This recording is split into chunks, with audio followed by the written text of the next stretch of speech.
Very good morning all of you. मेरे प्यारे बच्चों, शुरुआत करते हैं अपनी उन्हीं दो लाइनों से। अब घर बैठे पढ़ाई होगी फोन पर, जब साथ होंगे Amit sir live. Chemistry live classes में आप लोगों का फिर एक बार पुनः हार्दिक स्वागत है, अभिनंदन है। मेरे प्यारे बच्चों, पिछले कुछ दिनों से हम लोग केमिकल काइनेटिक्स पढ़ रहे हैं और केमिकल काइनेटिक्स का जो सफर है अब तक का, मैं आशा करता हूं कि आप लोगों को बहुत अच्छे से समझ में आया होगा और आप एंजॉय कर रहे हैं। ऑलराइट, देखिए कोविड-19 की वजह से हम और आप कम से कम 3 महीने अलग रहे, लेकिन अब लाइव क्लासेस के माध्यम से अब ये दूरी नहीं है। We, myself and my students, they are connected to each other. Alright, लेकिन ये दूरी भी जरूरी, सुरक्षित रहने के लिए, सेफ रहने के लिए जरूरी। चलो शुरू करते हैं आज का लेक्चर केमिकल काइनेटिक्स। मेरे प्यारे बच्चों, आप लोग जानते हैं कि प्रीवियस लेक्चर में हम इंटीग्रेटेड रेट इक्वेशंस पढ़ रहे हैं, यानी कि experimental determination of that is rate law and order of a reaction. ये कुछ हमारा टॉपिक है जिसे हम कंटिन्यू कर रहे हैं। भाई देखो, रेट लॉ और ऑर्डर ऑफ अ रिएक्शन एक एक्सपेरिमेंटल डिटरमाइंड क्वांटिटी है, इस पे थ्योरेटिकल कोई कमेंट हम नहीं कर सकते। ऑलराइट, हमने कहा एक्सपेरिमेंटली डिटरमाइंड क्वांटिटी है। अब कौन कौन से एक्सपेरिमेंट से हम इनको पता कर सकते हैं? पहला एक्सपेरिमेंटल मेथड आया। पहला एक्सपेरिमेंटल मेथड था that is graphical method. Graphical method के बारे में हम आपको पढ़ा चुके हैं। दूसरा आया that was Ostwald isolation method. उस लॉ को हम पढ़ा चुके हैं और उस पर बेस्ड न्यूमेरिकल्स भी हम आपको पढ़ा चुके हैं। Last lecture day before yesterday हमने आपको पढ़ाया and that was basically integrated rate equations. मेरे प्यारे बच्चों, इंटीग्रेटेड रेट इक्वेशंस में हमने आपको जीरो ऑर्डर के लिए रेट इक्वेशन बताई, जिसमें हमने कहा कि हमारे पास हर ऑर्डर के लिए एक रेट इक्वेशन होती है। उस ऑर्डर की जो भी रिएक्शन होगी वो उस रेट इक्वेशन को फॉलो करती है। मेरे प्यारे बच्चों, आज हम शुरू करने वाले हैं integrated rate equation for the first order. लेकिन फर्स्ट ऑर्डर की इंटीग्रेटेड रेट इक्वेशन पढ़ने से पहले राइट, हम आपसे अनुरोध करते हैं कि पहले 30 सेकंड्स के लिए आप जो इंटीग्रेटेड रेट इक्वेशन की जीरो ऑर्डर के लिए उसे अपने मन में आप रिकैप करें। ऑलराइट, क्या थी integrated rate equation for zero order kinetics? That was k is equal to 1/t a naught minus a। ये था। गुड। इसके बाद हाफ लाइफ का एक्सप्रेशन था जीरो ऑर्डर के लिए, और हाफ लाइफ का एक्सप्रेशन क्या था? That is t half is equal to a naught upon 2k। Alright, अब आज बारी है, पढ़ते हैं आगे, और बारी है इंटीग्रेटेड रेट इक्वेशन। बारी है आज, शुरू करते हैं आज का lecture integrated rate equation. Alright, here is presents. हम यहां पर शुरू करते हैं integrated rate equation for first order. आज का हमारा लेक्चर जो रहेगा इंटीग्रेटेड रेट इक्वेशन, और integrated rate equation for which order of the reaction? For first order of the reaction. आज हम फर्स्ट ऑर्डर के लिए इंटीग्रेटेड रेट इक्वेशन पढ़ना चाहेंगे। ऑलराइट, देखिए मेरे प्यारे बच्चों, से for example if I have a reaction A forming the products. हमारे पास कोई रिएक्शन है और रिएक्शन क्या है? ए फॉर्मिंग द प्रोडक्ट्स। अब हम जानते हैं अगर इस रिएक्शन का हमें रेट लिखना है तो हमारे पास रेट ऑफ रिएक्शन लिखने के दो मेथड होते हैं। पहला, हम बाई रेट इक्वेशन से लिखते हैं, रेट एक्सप्रेशन से लिखते हैं, और वहां से रेट किसके बराबर होता है? रेट बराबर होता है, अगर एवरेज रेट लिखेंगे तो del A by del T लिखते हैं, और अगर इंस्टेंटेनियस रेट लिखते हैं तो हम minus D A by D T लिखेंगे। मान लो यहां पर है minus D A by D T. तो इस प्रकार आपने सबसे पहले जो रेट लिखा वो रेट एक्सप्रेशन से लिखा। इसके बाद रेट ऑफ द रिएक्शन निकालने का दूसरा तरीका होता है that is by rate law method, और रेट लॉ मेथड में रेट किसके बराबर हो जाएगा? रेट इज इक्वल टू, क्योंकि एक ही रिएक्टेंट हमने लिया है तो रेट इज इक्वल टू के और ए की पावर 1। मेरे प्यारे बच्चों, बताइए यहाँ पर a की पावर 1 क्यों लिया है हमने? आप जानते हैं क्योंकि आज हम जो पढ़ने वाले हैं वो हम फर्स्ट ऑर्डर को पढ़ने वाले हैं। ऑलराइट, बढ़ते हैं आगे। अब रेट भाई इसके भी बराबर है, इसके भी बराबर है और रेट इसके भी बराबर है, तो ये दोनों आपस में बराबर हैं। तो चलिए करते हैं इन दोनों को बराबर। बराबर हो जाएंगे यहां से minus D A by D T minus D A by D T and this is equal to K A, this is equal to K A. अब आगे बढ़ने से पहले आज का लेक्चर क्या करेगा? आज का लेक्चर आपका प्रीवियस लेक्चर भी रिवाइज करा देगा। मान लो किसी बच्चे का कोई पॉइंट प्रीवियस लेक्चर में अगर स्किप हो गया था तो आज के लेक्चर को आप कंसंट्रेट करिए। ऑलराइट, आपका पिछले वाला भी ऑटोमेटिकली आपका रिवाइज हो जाएगा। ऑलराइट, अब बढ़ते हैं आगे। देखिए अब थोड़ा सा मैथमेटिक्स हम यहाँ पर यूज करेंगे, तो बायोलॉजी वाले बच्चे घबराइएगा मत, लास्ट में और टाइम टू टाइम हम आपको इंस्ट्रक्शन देते रहेंगे। यहां से अब डिफरेंशिएशन है, तो यहां पर हम क्या करेंगे, जितनी भी ए की टर्म है, जितनी भी ए की टर्म है वो एक तरफ और टी की जो टर्म है वो एक तरफ, मतलब जितने वेरिएबल्स होते हैं वो एक तरफ, सेम वेरिएबल सेम साइड और दूसरा वेरिएबल दूसरी साइड। तो यहां पर ये आ जाएगा that is divided by molar concentration of A, molar concentration of A and this is equal to K, this is equal to K. अब मान लो इस माइनस से मैं मल्टीप्लाई कर देता हूं, तो यहां से माइनस हट जाएगा और यहां आ जाएगा, यहां से हम इसको हटा देते हैं और इस तरफ लगा देते हैं, माइनस से हमने मल्टीप्लाई किया है यहाँ पर। अब हम लेंगे दोनों तरफ इंटीग्रेशन ले देंगे पूरे एक्सप्रेशन के लिए, इधर भी मैंने इंटीग्रेशन ले दिया और इधर भी मैंने इंटीग्रेशन ले दिया। आपने देखा होगा मैंने के को बाहर किया क्योंकि के कांस्टेंट है, इंटीग्रेशन वेरिएबल्स का किया जाता है, ये मैथमेटिक्स में आप बहुत अच्छे से जानते होंगे। अगर हम बात करते हैं, अगर हम बात करें अब आगे पढ़ने से पहले हमें यहां पर इंटीग्रेशन करना है, इंटीग्रेशन करना है, इनको जोड़ना है। This is small change in the concentration of A, this is small change in T, in T this sorry this is के डी टी, पूरा डी टी इधर गया है तो ये हम यहाँ पर पूरा डी टी लिखने वाले हैं। ऑलराइट, पूरा डी टी हम यहाँ पर लिखने वाले हैं इसको, दैट इज डी टी। अब स्मॉल चेंज इन टाइम, यह है स्मॉल चेंज इन कंसंट्रेशन। अब इन स्मॉल चेंजेस को हम जोड़ेंगे तो दोनों साइड इंटीग्रेशन करने वाले हैं, और क्योंकि रिएक्शन जीरो से स्टार्ट होती है, मतलब टाइम जब जीरो है, मतलब जब रिएक्शन शुरू नहीं हुई है, और कहां तक जाती है, मान लो टी समय तक हमने रिएक्शन को नोट किया, तो यहां पर लोअर लिमिट जीरो, उसके बाद रिएक्शन कब तक रिकॉर्ड किया आपने, मान लो टी समय तक रिएक्शन चल चुकी है, यहां पर जीरो से लेकर टी समय तक। अब मेरे प्यारे बच्चों, अगर आप कोई भी रिफ्रेशर पढ़ते हैं तो उसमें जो डिफरेंशिएशन दिया हुआ है, इंटीग्रेशन जो दिया हुआ है, वो थोड़ा सा अलग तरीके से दिया हुआ है। हम आपको बहुत सरल तरीके से समझाने का प्रयास करेंगे और कोशिश करेंगे कि आपको ये एक्सप्रेशन बुक के तरीके से नहीं, अमित चौहान सर स्पेशल तरीके से और आसानी से समझ में आ जाए। बढ़ते हैं आगे। अब यहां पर इंटीग्रेशन लेंगे और integration 1/a into D A, इसका जो इंटीग्रेशन होता है दैट इज ln a। क्या होता है बच्चों, ln a।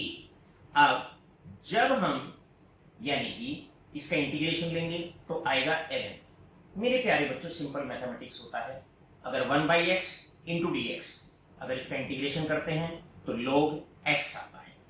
यहां पर अब कहां से कहां तक, अब हम लिमिट पुट करेंगे और लिमिट कितना पुट करेंगे, 0 से t।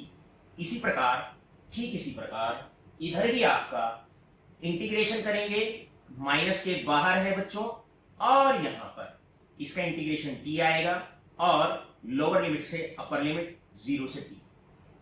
अब डेफिनेट इंटीग्रेशन में आप जानते हैं पहले अपर लिमिट पुट करेंगे फिर लोअर लिमिट पुट करेंगे, किसके बराबर आएगा, ये बराबर आएगा that is ln a, that is concentration of a at time t is equal to 0, यानी कि इनिशियल कंसंट्रेशन। याद रहे पिछले वाले लेक्चर में भी बताया था, ये है इनिशियल कंसंट्रेशन माइनस, आगे बढ़ते हैं ln सॉरी, पहले अपर लिमिट पुट करेंगे, ये वाली लिमिट पुट करेंगे इसमें, फिर लोअर लिमिट पुट करेंगे।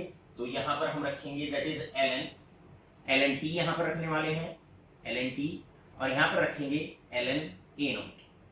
मेरे प्यारे बच्चों बढ़ते हैं आगे, यहां पर पहले t पुट करेंगे और फिर 0 पुट करेंगे, तो ये हो जाएगा माइनस के टी। बढ़ते हैं आगे, इसके बाद इस एक्सप्रेशन को ऊपर लिख लेते हैं हम, राइट।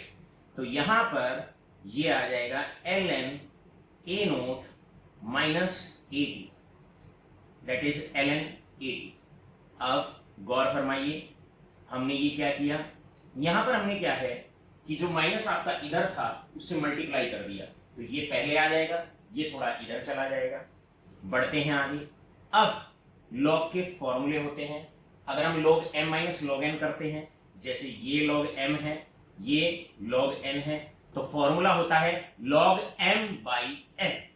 लॉग के फॉर्मूले होते हैं, यहां पर हम करेंगे ln, ये हो जाएगा a naught upon this is ln a, यहां log m minus log n is equal to log m by n।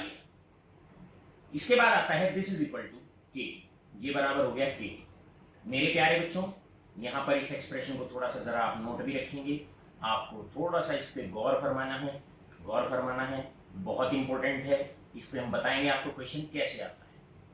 Alright, अब ये नेचुरल लॉग होता है, दिस इज नेचुरल लॉग। यहां पर अगर मैं ln की बात करता हूं, नेचुरल लॉग, और इसे लॉग बेस 10 में बदलने के लिए हम मल्टीप्लाई करेंगे 2.303 से, 2.303 से मल्टीप्लाई करेंगे, तो ये बन जाएगा, कन्वर्ट हो जाएगा लॉग बेस 10 में। 10 को आप लिख भी सकते हैं, नहीं भी लिख सकते हैं। मैं क्या करता हूं, यहां से अब 10 को हटा देता हूं, लेकिन अंडरस्टूड है कि यहां पर 10 है, लॉग बेस 10 है। ऑलराइट, यहां पर अब this is ln a naught upon that is a। आगे बढ़ते हैं, this is equal to k।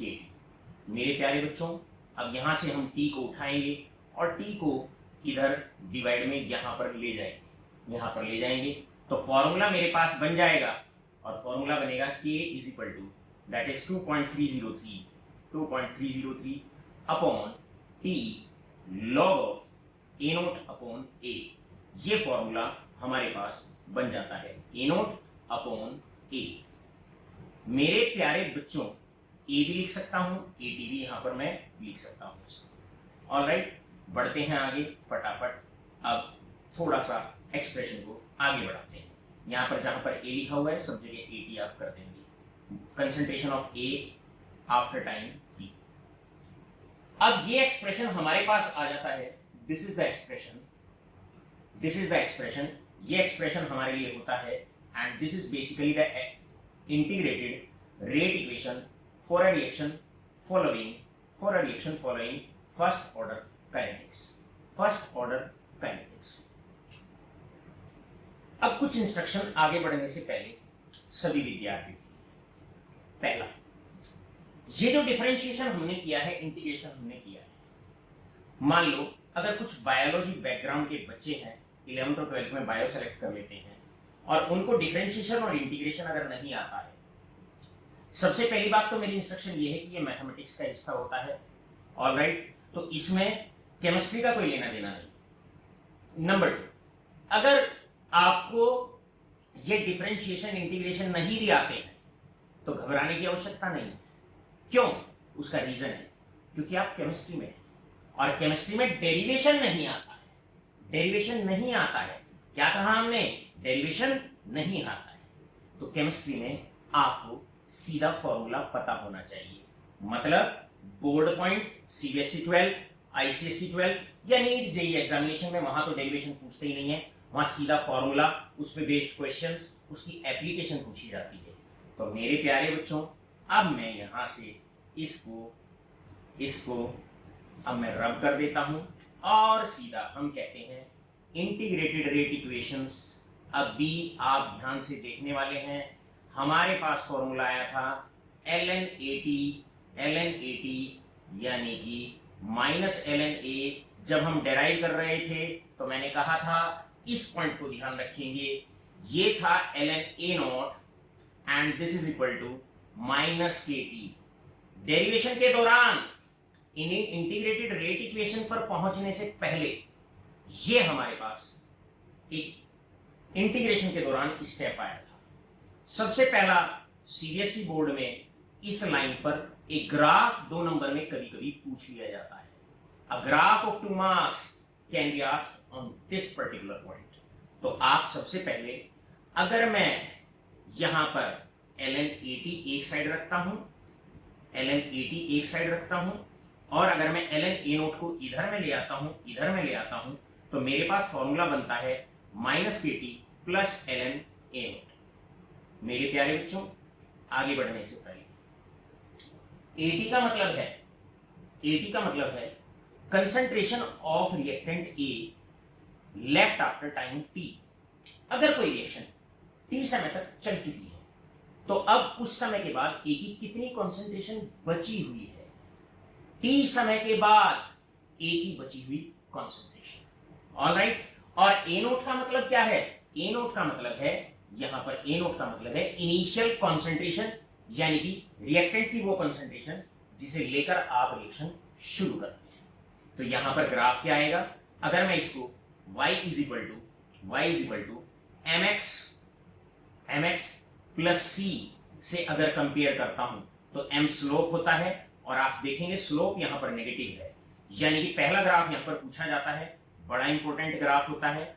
और ln a या at आप लिख सकते हैं इसको, log of concentration of the reactant versus time के बीच में, इसके और इसके बीच में ग्राफ दिया हुआ होता है। यहां पर हम t लिख देंगे, क्योंकि स्लोप नेगेटिव है। याद रखो, स्लोप नेगेटिव है तो लाइन नीचे की तरफ को आएगी, और यहां पर स्लोप लिख देंगे कि स्लोप बराबर है, किसके बराबर है? माइनस के।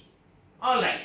अब ये आप लोग जानते हैं, ये होता है y इंटरसेप्ट, जो इसके बाद आता है cy इंटरसेप्ट होता है, मतलब लाइन कहां से शुरू हुई। तो ये यहां पर this is ln a note, ये ln a नोट है। तो इस ग्राफ को आप बहुत अच्छे से लर्न कर लेंगे, इसमें किसी तरह का कोई एरर नहीं होना चाहिए। आपको अब क्वेश्चन कैसे पूछा जाता है? यहां से क्वेश्चन पूछा जाता है, अ रिएक्शन, नोट करते रहिएगा साथ के साथ, a reaction A forming the products. आप अभी नोट ना करके कुछ समय बाद, जैसे ही लेक्चर ओवर हो जाता है, वीडियो को दोबारा देखिए, और दोबारा देख के फिर भी आप इसको नोट कर सकते हैं। बार बार रिमाइंड करो। लाइव क्लासेस का फायदा ये है, वीडियो लेक्चर्स का फायदा ये है, बार बार रिमाइंड करिए। जहां आपको लगता है दोबारा रिवीजन चाहिए, आप उसको दोबारा से रिवाइज कर लीजिए। ठीक है? हैप्पी? ओके, बढ़ते हैं आगे। यहां पर क्वेश्चन आता है इस प्रकार, a reaction A forming the product, ये कोई रिएक्शन है, और उसमें ln AT versus T graph कुछ इस प्रकार है। टेल, नाउ आपसे क्वेश्चन आता है, tell the order of reaction, tell the order. अरे भैया, सीधी सी बात है, कौन सा ऑर्डर पढ़ा रहे हैं? First order. और ये लाइन कहां से उठाई है? फर्स्ट ऑर्डर के डेरिवेशन से। तो रिएक्शन कौन से ऑर्डर की है? First order. तो आप यहां पर ये कहेंगे, अगर tell the order of the reaction आता है तो सीधा आपने आंसर देना है, that is first order. Graph learn करने हैं, 4 से 5 ग्राफ पूरे चैप्टर में ऐसे हैं जो आपको लर्न करने हैं, किसी को भी दे देंगे और 2 नंबर आप आसानी से पा सकते हैं। मेरे प्यारे बच्चों, कई बार बच्चा कहता है सर मुझे लर्न नहीं होता। देखिए, लर्न तो करना पड़ेगा, कुछ स्टेप्स हैं वो तो लर्न करने पड़ेंगे। ऑलराइट, ग्राफ हल्का सा लर्न करने हैं, और बाकी सब चीजें तो हम आसानी से आपको समझा ही देंगे। ऑलराइट, चलिए बढ़ते हैं आगे। मेरे प्यारे बच्चों, अब आगे बढ़ते हैं। एक ग्राफ ये इंपॉर्टेंट होता है, दूसरा ग्राफ आप लोग जानते हैं, क्योंकि फर्स्ट ऑर्डर की रिएक्शन है, तो हम कहेंगे rate is directly proportional to molar concentration of A की पावर 1, ऐसे, यानी कि rate is directly proportional to the concentration. तो हम क्या करने वाले हैं, यहां पर ये हो जाएगा रेट और ये हो जाएगी कंसंट्रेशन। ऑलराइट, रेट, कंसंट्रेशन, और आप लोग जानते हैं क्योंकि दोनों डायरेक्टली प्रोपोर्शनल हैं, तो लाइन आप बिल्कुल ऐसे, जैसे जैसे कॉन्सेंट्रेशन बढ़ेगी वैसे वैसे रेट बढ़ेगा। तो ये दोनों के दोनों ग्राफ, पहला ग्राफ और ये दूसरा ग्राफ, दोनों बहुत इंपॉर्टेंट है और आप इन्हें बहुत अच्छे से लर्न करेंगे। मेरे प्यारे बच्चों, अब बढ़ते हैं आगे, अब बढ़ते हैं आगे। प्रीवियस लेक्चर में जब हम डेरिवेशन करा रहे थे तो 3 स्टेप बहुत इंपॉर्टेंट थे। पहला, डेरिवेशन के बाद जो फॉर्मूला आया, उस दिन फॉर्मूला क्या आया था? उस दिन फॉर्मूला था, या जीरो ऑर्डर के लिए फॉर्मूला क्या था? k is equal to 1/t a naught minus a। आज का फॉर्मूला क्या है? कल और आज को कंपेयर करते चलते हैं। आज हमारे पास एक्सप्रेशन आया, लर्न करिएगा। क्या है expression? k is equal to 2.303, this is the expression.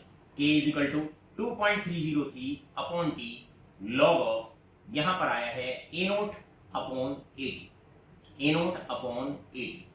मेरे प्यारे बच्चों, यहां पर फिर इसको रिवाइज करते हैं। आज फॉर्मूला ये आया, तो साथ के साथ आपका क्या हो रहा है? प्रीवियस लेक्चर भी रिवाइज हो रहा है और आज का लेक्चर तो चल ही रहा है। अब मेरा एक संदेश बायो वाले बच्चों के लिए और मैथमेटिक्स वाले बच्चों के लिए, या उन बच्चों के लिए जिनके लिए वास्तविकता में मैथ्स कमजोर होता है। मान लो आपको जो डेरिवेशन हमने कराया उसमें जो इंटीग्रेशन हमने यूज किया, अगर वो आपको आता नहीं है तो घबराना नहीं है।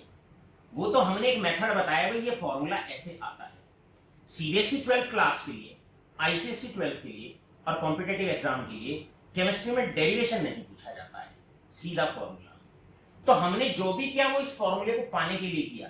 तो अगर आपको केवल ये फॉर्मूला भी लर्न है तब भी आपका कोई डैमेज मार्क्स में, सब्जेक्ट में नहीं होता है। तो चलिए फ्रेश स्टार्टिंग करते हैं एक बार। और फॉर्मूला हमारे पास क्या है?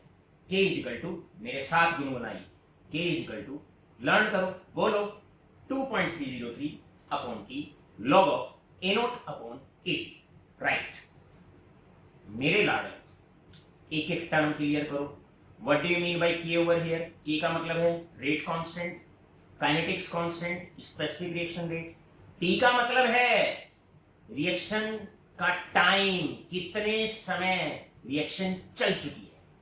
ए नोट का मतलब क्या है? इनिशियल कंसंट्रेशन, मतलब शुरुआत में क्या कंसंट्रेशन है रिएक्टेंट की, इनिशियल कंसंट्रेशन। मैं फिर भी एक बार ए नोट को फिर से लिखता हूं, और ए नोट क्या है हमारे पास? This is equal to initial concentration, मतलब दैट कंसंट्रेशन ऑफ ए जिसके साथ रिएक्शन शुरू करते हैं, और एक बार एटी।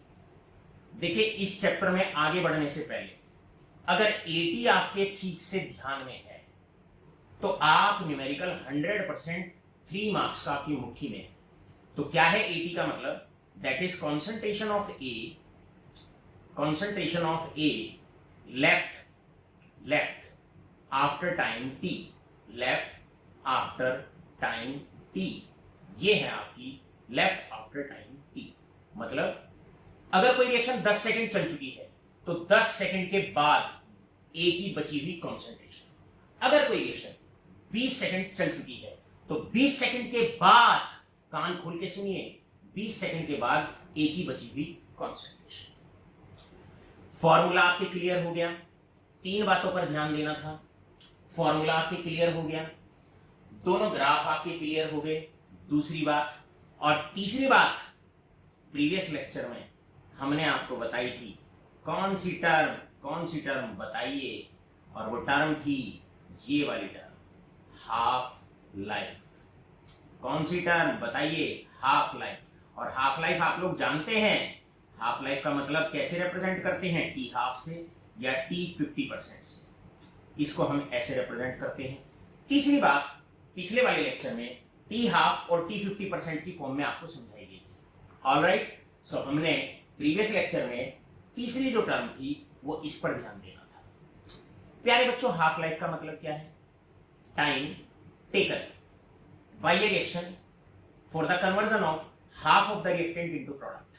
मतलब वो समय जो रिएक्शन को लगता है आधा रिएक्टेंट प्रोडक्ट में तब्दील हो जाने में। और मैं टी 50% अगर उसको बोलता हूं तो इसका मतलब क्या है? इसका मतलब ये हुआ, इसका मतलब ये हुआ, अगर मैं टी 50% की बात करता हूं, time taken by A reaction for its 50% completion. यानी कि जब 50% रिएक्टेंट प्रोडक्ट में कन्वर्ट हो जाता है तो उसे रिएक्शन की हाफ लाइफ माना जाता है। चलिए अब हाफ लाइफ का एक्सप्रेशन रिवाइज करो साथ के साथ। जीरो ऑर्डर के लिए हाफ लाइफ कितना आया था, T half is equal to, याद आया, ए नोट अपॉन 2k। आज देखते हैं यहां पर देखते हैं T half is equal to 2.303 इसी में से निकालेंगे। यहां पर हमने क्या किया, टी को इधर ले गए, के को इधर नीचे ले आए, क्योंकि हमें टी की बात करनी है तो टी को ऊपर ले जाइए, एक साइड ले जाइए, के को नीचे ले आइए, तो यहां पर हम के को नीचे ले आए। अब लॉग ऑफ ए नोट आपकी इनिशियल कॉन्सेंट्रेशन है। अब बड़े गौर फरमाइएगा, चलते हैं यहां पर। मेरे प्यारे बच्चों बताओ एटी का मतलब क्या है, ये एटी का मतलब बताओ क्या है, concentration of A left after time T.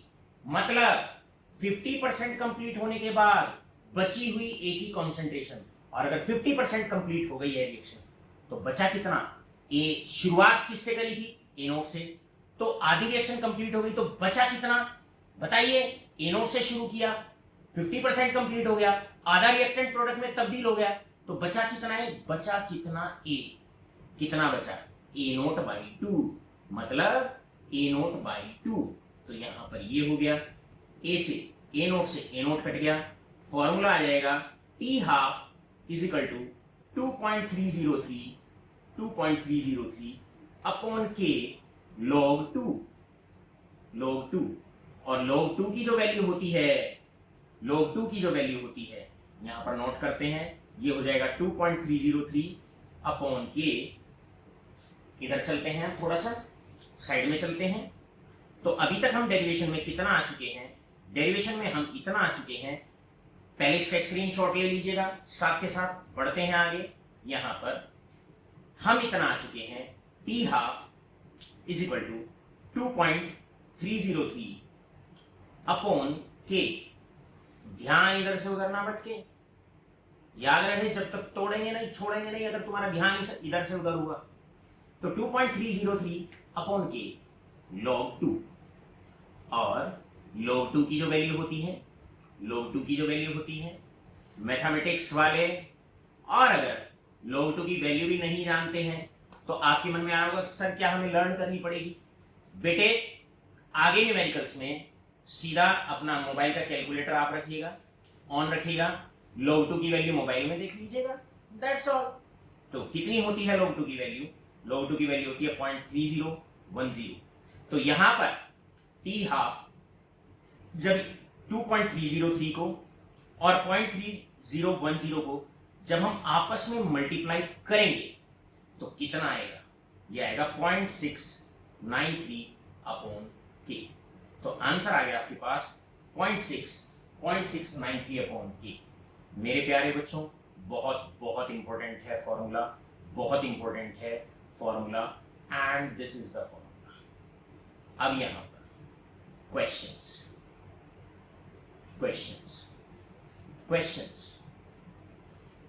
Number 1 आपसे क्वेश्चन पूछा जाता है, a reaction A forming the product. सीधा पहुंच जाओ किस बात पर, comment section. For the reaction this, और इसमें गिवन है this reaction is of first order. Reaction कौन से ऑर्डर की है बेटा, फर्स्ट ऑर्डर। अब आपसे मेरा सवाल आता है, आपसे पूछा जाएगा, क्या पूछा जाएगा, आपसे पूछा जाता है half life of the reaction is 30 seconds. Half life of the reaction is 30 seconds when initial concentration of A is 2 molar. When initial concentration of A is 2 molar. Again, अब आपसे पूछा जाता है उसी रिएक्शन को दूसरी बार दोबारा से शुरू करते हैं, और अब की बार कॉन्सेंट्रेशन 4 मोलर ले लेते हैं, अगली बार कॉन्सेंट्रेशन 4 मोलर ले लेते हैं, और ये पाया जाता है कि दोबारा से हाफ लाइफ में कोई अंतर नहीं आता, दोबारा से हाफ लाइफ 30 सेकेंड्स। क्वेश्चन लिखा है गया predict predict the order, predict the order, predict the order of reaction, right. इस तरह का क्वेश्चन हाफ लाइफ पर आपसे पूछा जा सकता है। मेरे प्यारे बच्चों, यहां पर आप देखेंगे हाफ लाइफ में इनिशियल कॉन्सेंट्रेशन का कोई लेना देना ही नहीं। इसका मतलब T half for the first order is independent of initial concentration. भैया जब ए नोट यहां है ही नहीं तो हम क्या मान सकते हैं? हम ये मान सकते हैं कि इसका मतलब हाफ लाइफ ए नोट पर डिपेंड ही नहीं करती है, जीरो है। जीरो का मतलब क्या है? ए नोट पर डिपेंड नहीं करती है, यानी कि it is independent of initial concentration. अर्थात इनिशियल कॉन्सेंट्रेशन पर हाफ लाइफ फर्स्ट ऑर्डर के रिएक्शन के लिए डिपेंड नहीं करती है। यहां पर भी हमने देखा कि देखिए इनिशियल कॉन्सेंट्रेशन 2 मोलर है तो हाफ लाइफ कितना आया? 30 सेकेंड्स। अगली बार इनिशियल कॉन्सेंट्रेशन चेंज किया, कितना कर दिया? 4 मोलर। कितना कर दिया? यहां देखिएगा 4 मोलर हमने कर दिया और हाफ लाइफ पे कोई बदलाव नहीं आया। दोबारा से हाफ लाइफ 30 सेकेंड्स है, यानी कि मैं ये कह सकता हूं यहां पर जो हाफ लाइफ है it is independent of initial concentration, और अगर इनिशियल कॉन्सेंट्रेशन के इंडिपेंडेंट है देयरफॉर हम ये कह सकते हैं कि इसका मतलब the reaction is of which order बेटा? First order. The reaction is of first order. अब एक मैसेज मेरा कुछ बच्चों के नाम। अब बच्चे कहेंगे सर कंसंट्रेशन बदली और टाइम नहीं बदला। बात सुनिए, पहली बात तो आपने, हम यहां पर स्पीड की बात नहीं कर रहे, हम यहां हाफ लाइफ की बात कर रहे हैं, नंबर 1। नंबर 2, ये क्या सर आपने पहले वाले लेक्चर में कहा था कि कंसंट्रेशन बढ़ाएंगे तो स्पीड बढ़ेगी, और अगर स्पीड बढ़ी तो टाइम तो बदलना चाहिए, अगर स्पीड बढ़ जाएगी तो टाइम बदलना चाहिए। देखो वो हमारा एक जनरल स्टेटमेंट था, कान खोले रखिए अब जरा, वो हमारा एक जनरल स्टेटमेंट था कि भाई जनरली ऐसा पाया जाता है कि कंसंट्रेशन अगर बढ़ाते हैं तो स्पीड ऑफ द रिएक्शन बढ़ती है। जब से हमने ऑर्डर और रेट लॉ शुरू किया तो हमने क्या कहा? हमने कहा ऑर्डर और रेट लॉ कि रेट लॉ एक्चुअल रेट बताता है, ये एक्चुअल रेट एक्सप्रेशन है। लेकिन साथ के साथ हमने एक बात और कही, और साथ के साथ बात ये कही कि रेट लॉ एक एक्सपेरिमेंटली डिटरमाइंड क्वांटिटी है। इसका मतलब इस पे थ्योरेटिकल किसी तरह का इल्यूशन लगाना वो ठीक नहीं है। तो ये सब जो बातें हैं ये प्रैक्टिकली ऑब्जर्व्ड हैं, इस पे थ्योरेटिकल कोई कमेंट मत दीजिए। तो ध्यान रखिएगा, थ्योरेटिकल कोई कमेंट नहीं, प्रैक्टिकली ऐसा पाया जाता है। अब ये बात जो हमने कही ये फर्स्ट ऑर्डर के लिए कही, तो फर्स्ट ऑर्डर के लिए क्या पाया गया कि half life is independent of initial concentration. तो फॉर्मूला रखिए, फॉर्मूला याद रखिए, और फॉर्मूले को कैसे पुट करना है उसके अंदर वैल्यूज ये ध्यान रखिए, और इधर उधर के अपने जो डाउट्स अननेसेसरी आप मन में क्रिएट कर लेते हैं उनसे बाहर निकलिए। बढ़ते हैं आगे, यानी कि हम पढ़ रहे हैं first order. First order reaction के लिए ये पाया जाता है, it has been found that for a first order reaction की अगर हम बात करते हैं, बहुत इंपॉर्टेंट क्वेश्चन है, और कितने मार्क्स के लिए? 3 मार्क्स के लिए, 3 marks. CBSE 12th, ICSE board, note कर लेना इसको। जीरो ऑर्डर से ज्यादा इंपॉर्टेंट फर्स्ट ऑर्डर की रिएक्शंस आती है, राइट। फर्स्ट ऑर्डर के लिए क्या है फॉर्मूला? फॉर्मूला है T3/4, यानी कि 3/4 रिएक्शन कंप्लीट हो चुकी है, या इसको हम ये भी कह सकते हैं 75% रिएक्शन कंप्लीट हो गई है। ये पाया जाता है T3/4 कंप्लीट होने में, रिएक्शन को 3/4 कंप्लीट होने में जो समय लगता है फर्स्ट ऑर्डर के लिए, वो ये पाया जाता है वो दोगुना समय लगता है जितना उस रिएक्शन को आधा कंप्लीट होने में लगता है। यानी कि इसको हम ऐसे भी लिख सकते हैं T75% is equal to, that is 2 times T50%। भैया परसेंटेज में कह लो बात को या फ्रैक्शन में कह लो, बात तो एक ही है। अब ये शो करना है, बिल्कुल ऐसे ही चलना है जैसे जीरो ऑर्डर में चले थे, लेकिन निकम्मो सावधान, रेट एक्सप्रेशन जीरो ऑर्डर का मत लगा देना, अब कौन से ऑर्डर के लिए बात कही गई है? फर्स्ट ऑर्डर के लिए। तो हम किसका यहां पर एक्सप्रेशन लगाएंगे? फर्स्ट ऑर्डर के लिए। अब आप जानते हैं अभी थोड़ी देर पहले हमने निकाला T half for first order reaction किसके बराबर आता है? 0.693 अपॉन के, इसके बराबर आता है। चलो अब हम T3/4 निकाल लेते हैं बेटा। T3/4 is equal to 2.303 upon K log of, यहां पर रखते हैं इनिशियल कॉन्सेंट्रेशन। इनिशियल कॉन्सेंट्रेशन कितना है? ए नोट। कितना है? ए नोट। अब नीचे रखते हैं एटी। एटी का मतलब है ए की बची हुई कॉन्सेंट्रेशन जब रिएक्शन 3/4 कंप्लीट हो चुकी है। तो यहां पर आप देखेंगे रिएक्शन 3/4 कंप्लीट हो चुकी है, तो बचा कितना? 1/4। तो यहां कितना आएगा? ए नोट बाई 4। भैया शुरू में ए नोट लेके चले तो बचा कितना? ए नोट बाई 4। तो यहां बची हुई रखा करते हैं ना नीचे, बची हुई कॉन्सेंट्रेशन। अब ए नोट से ए नोट कैंसिल, बराबर आ जाएगा ये 2.303 अपॉन के log 4। और ये 4 यहां से ऊपर चला जाएगा और 4 को हम यहां लिख सकते हैं 2⁻², ऐसे लिख सकते हैं। अब ये 2 बाहर आ जाएगा, इधर आ जाएगा बाहर, तो ये आ जाएगा 2 multiplied by 2.303 upon K log 2। और आप लोग जानते हैं, अब मैं यहां से log 2 की वैल्यू रख देता हूं। ये log 2 है मेरे पास, दिस इज log 2, ये log 2 है। अभी बताया था आपको थोड़ी देर पहले log 2 की वैल्यू कितनी होती है। मैं इसको डायरेक्टली यहीं रब कर देता हूं, ऑलराइट। और रब करके फिर हम यहां से लिख देते हैं log 2 की वैल्यू मल्टीप्लाइड बाई log 2 की वैल्यू कितना है? 0.3010। जब इन दोनों को मल्टीप्लाई करेंगे, बताया था कितना आएगा?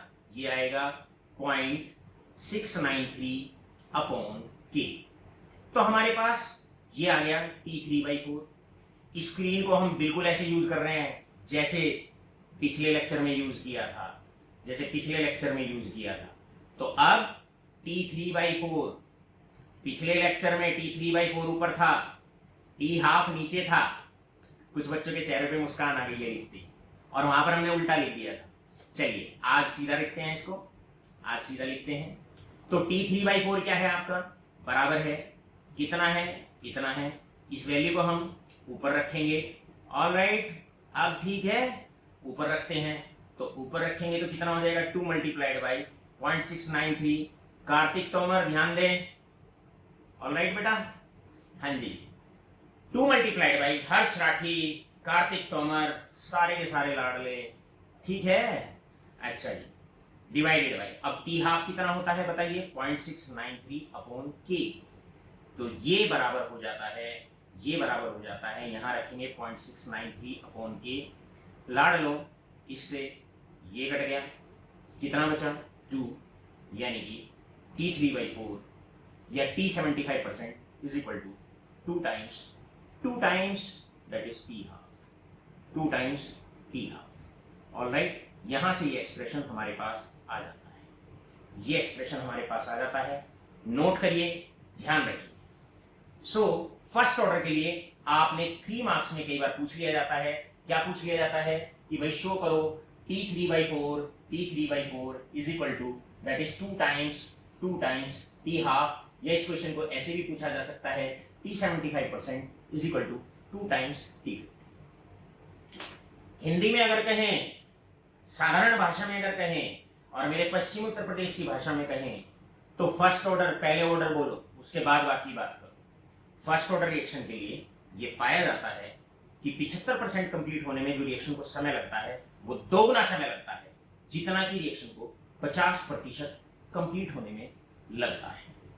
अब एक क्वेश्चन आप लोगों से, साथ के साथ स्क्रीनशॉट लें, ऑलराइट, नोट करें, स्क्रीनशॉट लें, और कमेंट सेक्शन पे लास्ट में जो मैं लिख के भेजता हूं उस पे अमल जरूर करें। याद रखिए कमेंट सेक्शन में लास्ट में क्या लिख के भेजता हूं। तो हमने यहां पर 2 बातें अभी तक नोट की। पहले तो फर्स्ट ऑर्डर का एक्सप्रेशन किसका है? K इज इक्वल टू, बोल किएगा, बोलते रहिएगा। 2.303 अपॉन टी लॉग ऑफ, आगे बोलिए कितना होता है, ए नोट अपॉन, आगे बोलिए कितना होता है, 80।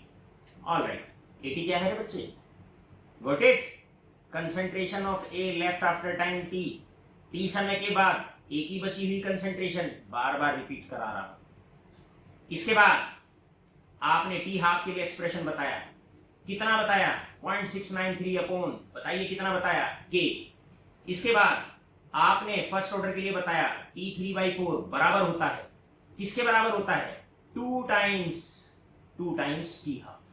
चलो अब एक क्वेश्चन देते हैं, कलम नहीं उठानी, आंसर बताना। कमेंट सेक्शन में हम रिप्लाई करने वाले हैं जो बच्चे इस क्वेश्चन का आंसर देने वाले हैं। ए फॉर्मिंग द प्रोडक्ट्स, कान खड़े मत करिए, ध्यान से सुनिए क्या बोल रहे हैं sir. A forming the products, the reaction is of first order, given है आपको फर्स्ट ऑर्डर की रिएक्शन।